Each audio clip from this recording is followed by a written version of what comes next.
তাদের কথা কিন্তু কখনো ভুলতে পারি না আমি। এই জন্য আমি বন্দিনী ফাউন্ডেশন করেছি, আমি বন্দিনী নিয়ে কাজ করি। তো আমি বলবো যে আমি আমার জীবনে এত কষ্টের মধ্যে দিয়ে গেছি, কেউ আমাকে কষ্ট দিলেও গায়ে লাগে না। কারণ আপনি তো ছিলেন না আমার কষ্টের সময় আমার পাশে। কাশিমপুর কারাগারে দেখার ঘরে আপনি তো আমাকে দেখতে যাননি, তাহলে আজকে আপনি আমাকে উপদেশ দিবেন আর সেটা আমি নিব। আর আব্বার কথা আরেকটা কথা বলি, ভালো কিছু করলে দেখছো আমার মেয়ে, আর খারাপ কিছু করলে এই তোমার মেয়ের কাণ্ডটা দেখো। আমার 7 জন বাচ্চা আছে আলহামদুলিল্লাহ। বন্ধু শব্দটাই তো মানে আমি বিশ্বাস করি না। আমার মা বলেই দিছে যে ছেলে মেয়ে কখনো বন্ধু হয় না। আমি জেলখানায় যাওয়ার পর বুঝছি যে বন্ধু বলে কেউ হয় না।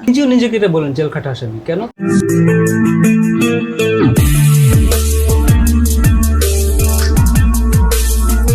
আপনাকে বুঝতে হবে আমি কিন্তু ফাইটার। MBBS এ ফার্স্ট ইয়ারে পড়ি, তখনই আমি বাচ্চার মা। তা বুঝতে হবে যে আমি একটা ফাইটার। হঠাৎ করে চলে গেলাম কারাগারে, সংযম করা শুরু করলাম সব কিছুতে।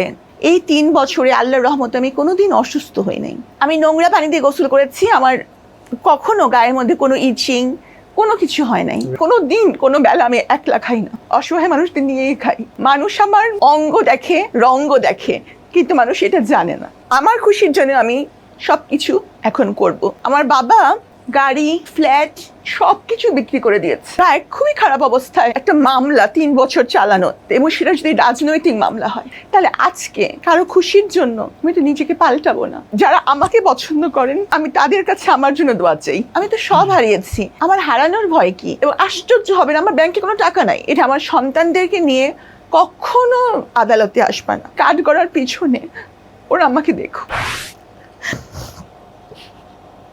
তাদের কথা কিন্তু কখনো ভুলতে পারি না আমি। এই জন্য আমি বন্দিনী ফাউন্ডেশন করেছি, আমি বন্দিনী নিয়ে কাজ করি।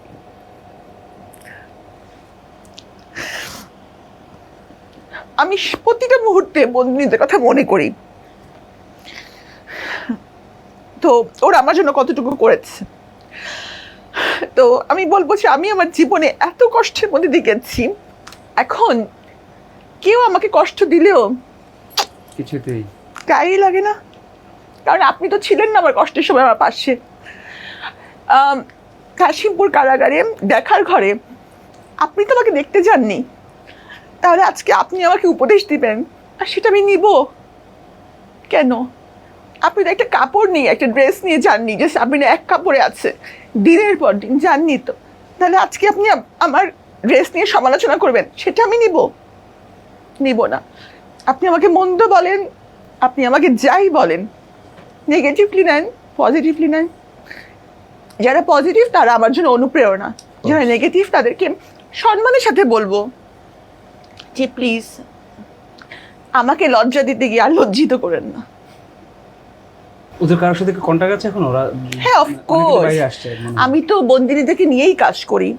বন্দিনীদেরকে rehabilitation, social rehabilitation, financial rehabilitation, আমি প্রত্যেকে এই বন্দিনীদের কাজ দেয়া, বিভিন্ন জায়গায় হ্যাঁ কাজ দেয়া, বিদেশ পাঠানো, এই সব কিছুর তাদের সন্তানের শিক্ষা, চিকিৎসা, তাদের বয়স্ক বাবা মার চিকিৎসা, এগুলা নেপথ্যে করা হয়।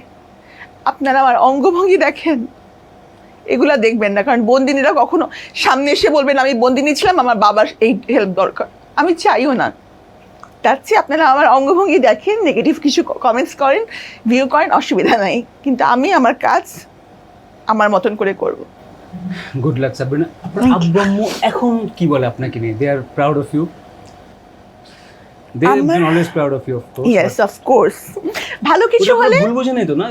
না, তারা জানে আমাকে, তারা আমাকে জানে, এবং সবচেয়ে বড় কথা আমার সবাই জানে, ফ্রেন্ড সবাই জানে আমি কেমন ছিলাম। বা একজন কার্ডিয়াক সার্জন, তার টাকা বানানোর জন্য 2 পয়সার সার্টিফিকেট দেওয়া লাগে না। হ্যাঁ, যে সে কি পুরাটা দিন বসেছিল MBBS, BCS, MS, যে কবে সেই করোনা আসবে তখন আমি টাকা বানাবো, আর এখন আমি কার্ডিয়াক সার্জন হয়ে পড়াশোনা করে, এটা কি হতে পারে কখনো? তো যাই হোক, বাবা মা তো সবসময় সাপোর্ট দিয়েছেন, দোয়া করেছেন। আপনারাও আমার বাবা মার জন্য দোয়া করবেন, আপনার অডিয়েন্সদেরকে বলবো তারাই আমার মেইন শক্তি। এবং এখন আমার হাজব্যান্ড আছেন, উনি তো। আর আব্বার কথা আরেকটা কথা বলি, ভালো কিছু করলে দেখছো আমার মেয়ে, আর খারাপ কিছু করলে এই তোমার মেয়ের কাণ্ডটা দেখো। রাইট। আমি যে আপনার এই পপুলার শোতে কেঁদে কেটে আমার চেহারাটা ভচকায় ফেললাম, বাট ভচকানো লাগতেছে না, আমি খুবই অবাক। মেকআপ খুব ভালো এবং দামি মেকআপ ইউজ করছেন মনে হয়। আমার মেকআপের প্রয়োজন হয় না। Right. আপনি মা হিসেবে কিছু বললেন না আপনার বাচ্চাদেরকে নিয়ে? আমার 7 জন বাচ্চা আছে আলহামদুলিল্লাহ। 7 জন বাচ্চার কাহিনী কি বলেন তো? কাহিনী বললাম তো, আমি আমার বাচ্চাদের সম্পর্কে কিছু বলতে 7 চাই জন না। বাচ্চার কাহিনীটা সেটা বলেন। 7 জন বাচ্চা আমার রিয়েল বাচ্চা না? আমার সবগুলোই রিয়েল বাচ্চা। না, আবার 7 জন বাচ্চাদের গল্পটা কি? কেন? শুনি। না, আমার 7 জন বাচ্চা, কোনো একদিন গল্প করব বাচ্চাদের সম্পর্কে। আমি যেমন আমার আপনার দুইটা তো মেয়ে না? 2 জন মেয়ে, হ্যাঁ 2 জন মেয়ে 5 জন ছেলে।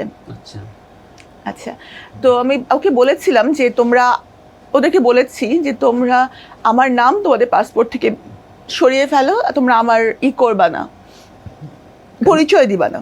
কারণ হচ্ছে যে যখন আমি জেলে গেলাম, আচ্ছা আচ্ছা ওকে, হ্যাঁ এমনিতেই তো তারা যথেষ্ট সোশ্যাল বুলিং এর শিকার হয়েছে স্কুলে যারা চেনে। মানে 2 মেয়ে? আমার 7 বাচ্চা, 5 ছেলে 2 মেয়ে।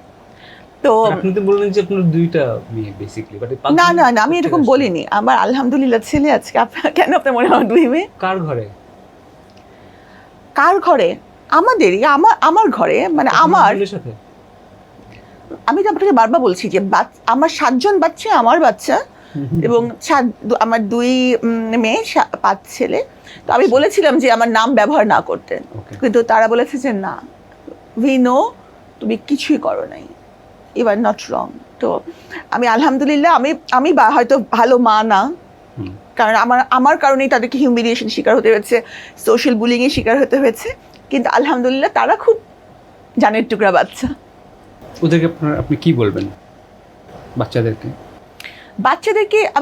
আমার না, মানে আমি খুব বেশি বাচ্চাদের সাথে ওভাবে সময় কাটাতে পারিনি। আমি আপনাকে আগেও বলেছি, আগে I was crazy for my career. মানে কেমন ক্রেজি আমি এটা আপনাকে বোঝাতে পারবো না। সারাক্ষণ পড়া, সারাক্ষণ হচ্ছে আপনার ওটি, মানে আমি মানে থাকে না যে খুব বেশি ক্যারিয়ার, যেটা আসলে হয়তো ঠিক হয়নি আমার। আমি এখন এটা রিয়েলাইজ করি যে ধরেন আমি হাসপাতালে দৌড়ে যাচ্ছি, একটা আমার পেশেন্টের 50 ml মানে ব্লিডিং হওয়ার কথা হচ্ছে 150 ml, যেটা আমার কাছে অ্যালার্মই মনে হচ্ছে। হাসপাতাল থেকে ফোন, আব্বা এদিকে বলতেছি মিষ্টি কই যাও, একটু প্রেশারটা মেপে দিয়ে যাও। আব্বা আসি বলে আমি দৌড়।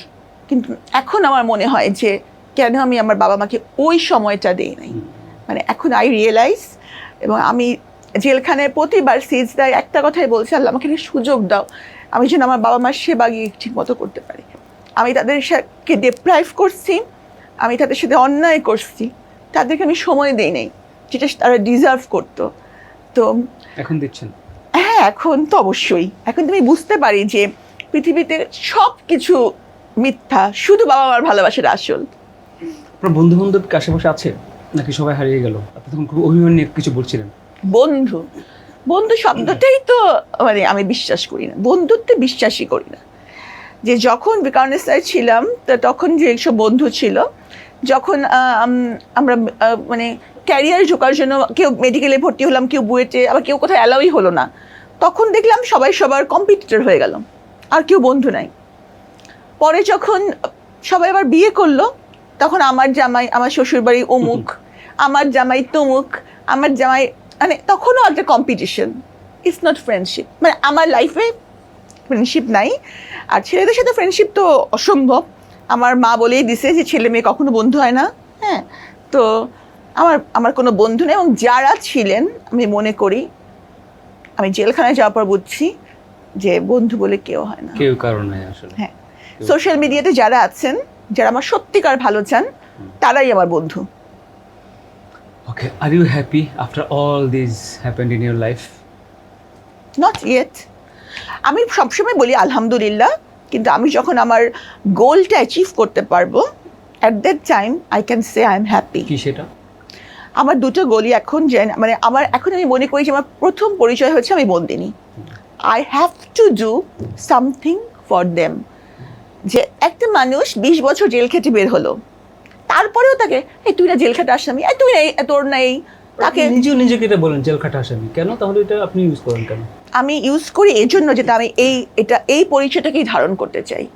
এই পরিচয় ধারণ করে আমি সম্মানের জায়গায় পৌঁছাতে চাই, এই জন্য যে তারা বোঝে যে তারা যদি ভালো কিছু করতে পারে they can render good service to the society এবং তারা একটা সম্মানের জায়গায় যেতে পারবে। জেল খেটে বের হয়েছে, সাজা খেটে বের হয়েছে, তারপর সমাজ কেন তাদেরকে সাজা দিবে? আদালত তাকে সাজা দিয়েইছে, আর কত ভাই, আর কত? তারা কি মরে যাবে? তারা কি মরে যাবে এখন? সেটাই, right.